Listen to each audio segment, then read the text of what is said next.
Welcome to the Real News Network. I'm Anton Warnchuk in Baltimore, and welcome to another edition of the Hever Report. Now joining us is Shir Hever. Shir is an economic researcher for the Alternative Information Center, a Palestinian-Israeli organization. Thanks for joining us, Shir. Thanks for having me, Anton.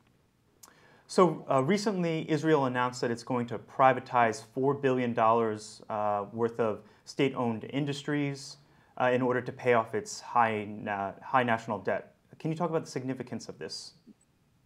This is a move that is in quite a larger scale than we've seen before. Israel has been pursuing privatization policies for decades, specifically since 1985, when it adopted a very neoliberal economic policy and pursued it until today.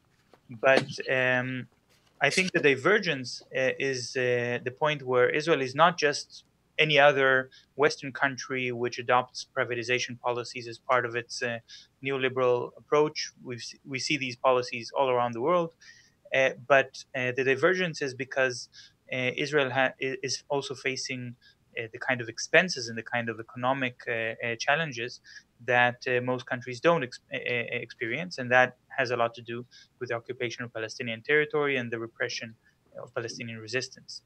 And I don't think we would have seen this much call for large-scale privatization had it not been for the attack against Gaza this summer.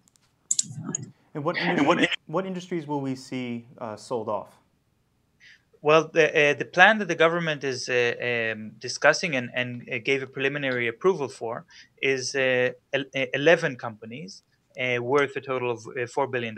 And out of these 11 companies, 7 are going to be sold only partially. The government wants to keep up to or at least 51% of the stocks in these companies and only generate generate revenue by selling the other 49%.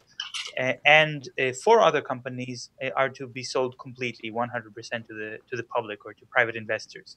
And out of these 11 companies, we see infrastructure companies like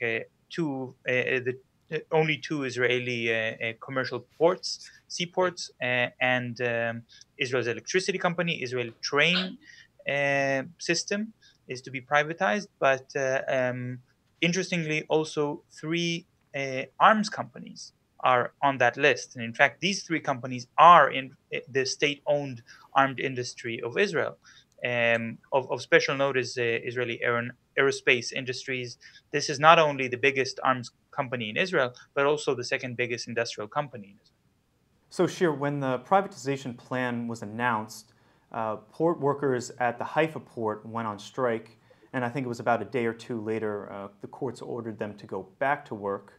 And the Haifa port and the Ashdod port are among the 2 state-owned industries that will be completely sold off. Can you talk about the history of the struggle between the port workers at the Haifa port and the Israeli state?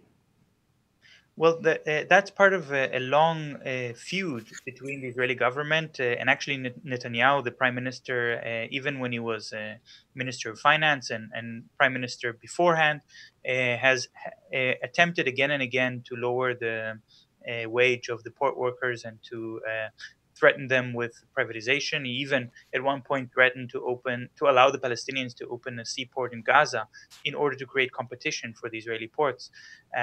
This, I think, really signifies the sort of split labor market that we see in Israel between a very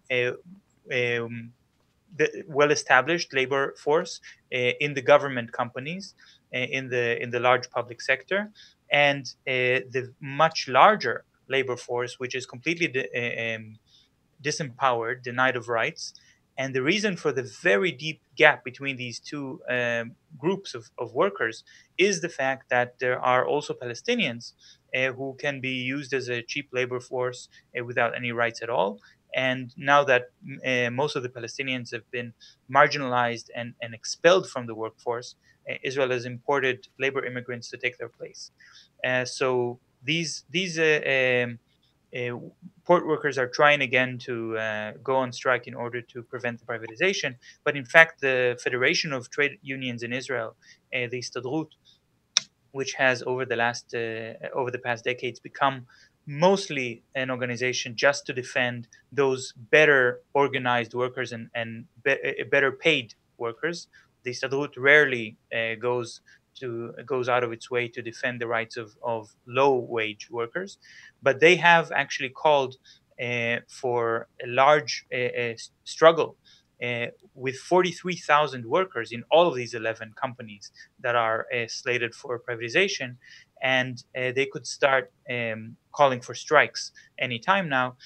I think they're not going to, though, because it seems unlikely that this privatization is actually going to succeed. The government really didn't decide how exactly they're going to sell these companies, because they just assumed somehow that they can sell companies that they value their worth at $4 billion and people will buy them. And that's the one weak point in this whole policy, because it's not certain at all that there is a demand among investors to buy these companies. And that's especially in a time of economic crisis in Israel and a global boycott movement against Israel. So there's already been a meeting between the government and leaders of the big institutional investors like the pension funds and the insurance companies. And the pension funds and the insurance companies said, we're actually not going to invest in these companies because we don't believe that these companies are going to be good investments. And if you're going to keep the control over these 7 companies, which will stay under government control, then we will just make an investment, but we're not going to see a lot of profit on it. And I think because of that response by the institutional investors, the government is probably going to cut back its plan to privatization. Do you think that the workers have enough power or organized enough to have any effect? So far, the workers have been able to delay privatization processes and to postpone them, especially in the military industry, because in the military industry, the unions have this extra prestige of supplying the Israeli army with weapons. So they get more of a public favorable opinion, as opposed to workers in the electricity company or in the train system, where workers are more reviled by the media and attacked by the corporate media, which weakens them. But I think the workers do have a lot of power, up to the point where the government is able to call on other workers who are completely disempowered to take their place. And without a system which protects workers' rights in general, then these unions, one by one, start to lose their struggles. So the proponents of the plans for privatization say that by selling off parts of the companies, that it will improve the profitability of them, as some of them are struggling. It will improve transparency, and it will also help to pay off the national debt. Do you think it will have this intended effect, and what effect do you think it will have at large on the Israeli economy? We know that this is not the case. We know that in every state in the world that went through with large scale privatization, like the UK under Thatcher, like the US under Reagan, these privatizations actually caused a reduction in public income, because the private companies found ways to avoid paying taxes, a reduction in workers' rights and in worker power, because under private corporate ownership, the workers are disempowered, and higher prices and lower quality for the public, because the companies are mostly interested in increasing their profit margin. That much is pretty clear, I think, from every experience of privatization around the world. And also, there are many examples inside Israel of this already being the case. And this is something I think the majority of the Israeli public is quite aware of. That, for example, the airline El Al, which was sort of the flagship airline of the Israeli economy, created by the Israeli government as a government company, they were privatized in 2003. And as they became a privately owned company, they managed to get the government to still subsidize them with large amounts of money. But now they can make decisions that harm the public interest. So, for example, during the last attack on Gaza, when many international airlines refused to fly to Israel, El Al, the private El Al company, agreed to continue its flights, but increased the price of its tickets by a factor of 2 to 5, and harmed the customers. So that's what we can expect with privatization. But I don't think the government really has a choice. That's the issue that it's facing right now.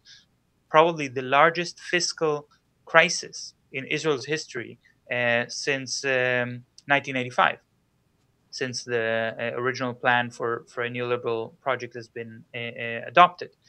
This fiscal crisis that the government is seeing is because the defense budget grows exponentially, and it grows every year. And every additional round of violence, that additional attack against Gaza, gives the army um, another excuse to demand for more money. And the only way that the government stays in power is by scaring the people, by calling on additional threats, mentioning how further threats could threaten the public, and there's no choice for people but to accept a reduction in their standard of living in order to finance the growing cost of security. People are not really willing to take that sacrifice. And there is a large number of Israelis who are leaving the country, especially educated Israelis, skilled workers who are leaving and finding jobs elsewhere. The government knows that they cannot cut welfare and cannot cut public services with no end. At some point, the society begins to crack and collapse. And that's why they're going with this privatization plan at full speed, just in hoping that they can make some quick cash by selling these companies. But they can only do it once. You can't sell a company again and again. So then what kinds of economic policies would you recommend, like let's say if you could, to the economic minister that would deal with the fiscal crisis in a way that would be beneficial to ordinary people in Israel? Well, I think the key question is, who are the ordinary people? And the issue, it really hinges on the fact that there are about 12 million people living under Israeli control in that area, but only about 8 million of them are Israeli citizens, almost 9 million of them are Israeli citizens. And the others are not citizens, and nobody cares about their rights and their economic needs and their standard of living. And as a result of that, Israel has become almost a military base. The main thing the government is concerned about is security and keeping the status quo and preventing Palestinians from uprising against Israeli occupation. And this, of course, is an unsustainable situation. That you cannot have economic policy when you always have only the military policy. Um, so once we have democracy, once everybody would have the ability to participate in the government in a democratic way, I think the economic issues would go to the top of the agenda. And then we will start to see some reforms. I expect nationalization of companies that have been too hastily privatized before, also in cases where there was a lot of corruption involved. Okay, Shir Hever of the Alternative Information Center, thank you so much for joining us. Thank you, Anton, for having me. And thank you for joining us on the Real News Network.